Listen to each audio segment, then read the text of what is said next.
नाजरीन, अमीर उल मोमिनीन हज़रत उमर बिन खिताब रज़ी अल्लाह तआला अन्हु ने एक मरतबा शदीद सर्द और तारीक रात में एक जगह आग रोशन देखी। चुनाचा वहाँ तशरीफ़ ले गए। उनके साथ जलील उल कदर सहाबी हज़रत अब्दुर्रहमान बिन औफ रज़ी अल्लाह तआला अन्हु भी थे। हज़रत उमर रज़ी अल्लाह तआला अन्हु ने आग के पास एक औरत को देखा जिसके 3 बच्चे ज़ारो कतार रो रहे थे। एक बच्चा कह रहा था, अम्मी जान, इन आंसुओं पर रहम खाओ और कुछ खाने को दो।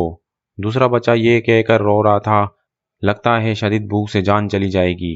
तीसरा ये कहकर रो रहा था, अम्मी जान, क्या मौत की आगोश में जाने से पहले मुझे कुछ खाने को मिल सकता है। हज़रत उमर बिन खिताब आग के पास बैठ गए और औरत से पूछा, है अल्लाह की बंदी, तेरे इस हाल का जिम्मेदार कौन है। औरत ने जवाब दिया कि अल्लाह अल्लाह, मेरी इस हालत का जिम्मेदार अमीर उल मोमिनीन उमर रज़ी अल्लाह तआला अन्हु हैं।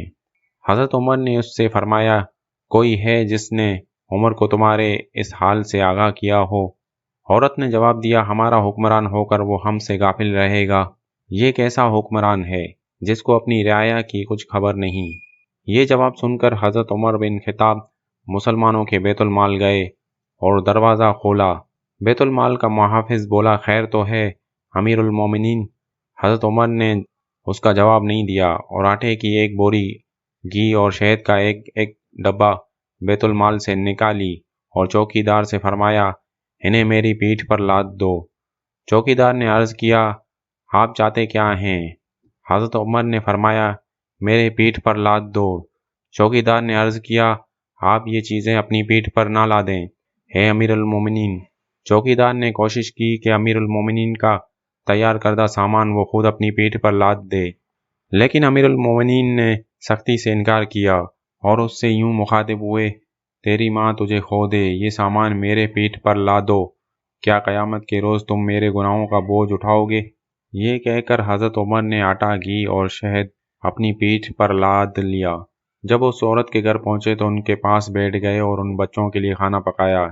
जब खाना तैयार हो गया तो उसमें घी और शहद की आमेज़िश की और अपने मुबारक हाथों से बच्चों को खाना खिलाया। ये मंजर देखकर उन यतीम बच्चों की माँ कहने लगी, कसम अल्लाह की, तुम उमर से कई ज़्यादा मनसब खिलाफत के अहल हो। हज़रत उमर ने उससे फरमाया, ए अल्लाह की बंदी, कल उमर के पास जा, वहाँ मैं भी हूँगा और तुम्हारे मामलात के मुतल्लिक उससे सिफारिश करूँगा।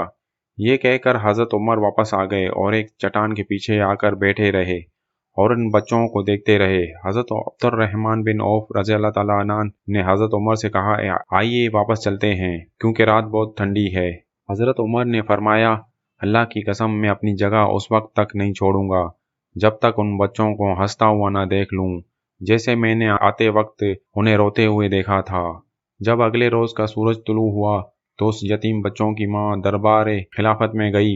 वहां उसने देखा कि हज़रत अली बिन अबी तालिब और अब्दुल्ला बिन मसूद के माबेन एक शख्स तशरीफ फरमा है और वो दोनों हजरत अमीर उल मोमिनीन कहकर मुखातिब कर रहे हैं, और ये वही शख्स था जिसने गुज़श्ता रात उस औरत और उसके बच्चों की खिदमत में गुजारी थी, जिससे उसने कहा था, अल्लाह अल्लाह, मेरी इस हालत ज़ार के ज़िम्मेदार उमर हैं।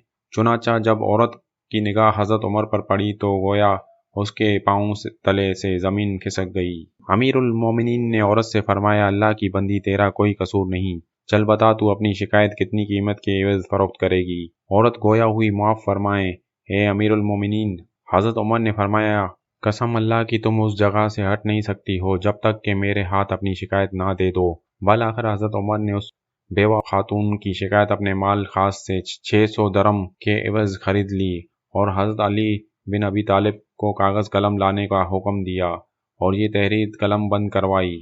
हम अली और इब्ने मसूद इस बात पर गवाह हैं कि फ़लाँ औरत ने अपनी शिकायत अमीर उल मोमिनीन उमर बिन खिताब के हाथ फरोख्त कर दी। फिर अमीर उल मोमिनीन हज़रत उमर बिन खिताब ने फरमाया, जब मेरी वफ़ात हो जाए तो इसे मेरे कफन में रख देना ताकि मैं इसे लेकर अल्लाह से मुलाकात करूं। ये थे हमारे हुक्मरान जो अवाम की जान व माल के निगहबान थे और अपनी राया का ख्याल रखने में कितने संजीदा और ख़ुद को कितना समझदार समझते थे। अल्लाह पाक हमें भी ऐसे ही हुक्मरान अता फरमाए। आमीन।